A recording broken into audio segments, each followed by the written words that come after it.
tray and set it on the table.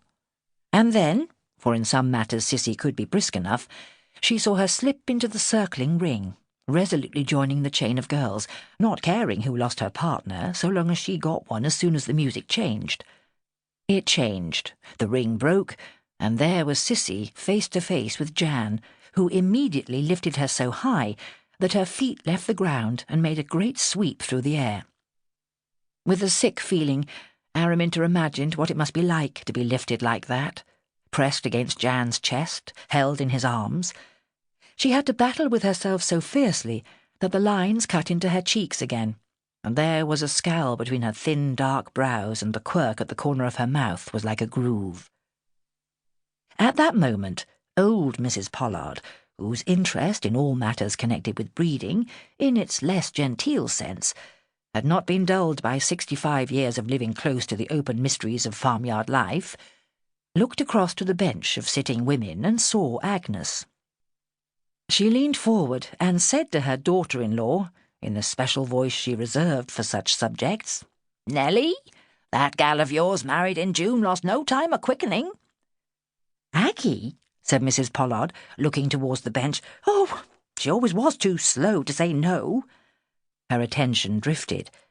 Why on earth was Araminta sitting there, looking so sick and sorry for herself? "Araminta?" she called on a rising note in a voice which could, if necessary, make itself heard across 2 fields. "Ma'am," said Araminta, jumping to her feet. That's Cissy. No doubt she'd forgotten something from the tray, counted the cups wrong as like as not. "What ails you, girl?" Mrs. Pollard asked, anxiously, kindly, putting a hand on Araminta's brown arm. "New shoes hurting?" Araminta shook her head. The muscles in her cheeks twitched into dimples at the idea of anything so absurd. "Are you sick, then? Did you get tired too early in the day?" Mrs. Pollard persisted. "No, ma'am," said Araminta, who took pride in her physical endurance. Immediately she was sorry that vanity had tricked her into saying that. It would have been so simple to murmur that her head ached a little.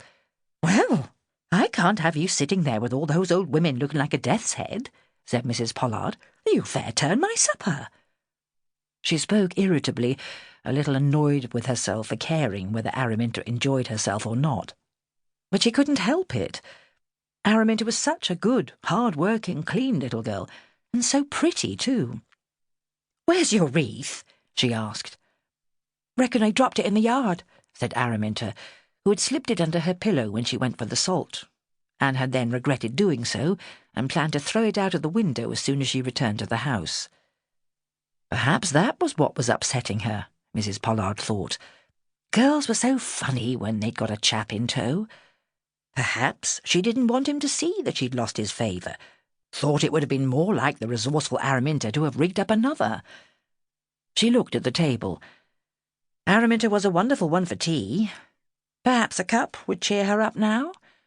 But all the cups were in use, and the only other thing upon the table was the glass which Mr. Pollard had filled, despite Mrs. Pollard's giggling protest that she couldn't take a sip more. "Here," said Mrs. Pollard, taking it up so hastily that another stain went to join Cousin Sarah's. "Drink this, Araminta, and put it out of danger. That should make your toes tingle." Araminta took the glass, and, knowing her place, stepped a little aside from the ladies and drank it slowly, making it last and planning her next move. If it annoyed Mrs. Pollard to see her sitting with the other women, she would watch her opportunity and slip off to bed.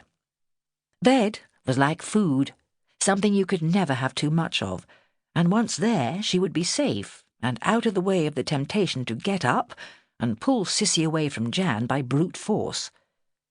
She tilted back her head, draining the last drop of wine from the glass, and then, straightening up, had a momentary fear that the action had turned her brain.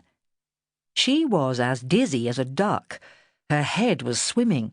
Her whole body felt as though it was floating, and her feet were a long way away. She set the glass back on the table with exaggerated carefulness and said, "Thank you, ma'am," from what she judged to be a respectful distance, but actually so close to her mistress's ear that for a second brown curls and grey frizz mingled. Then she turned.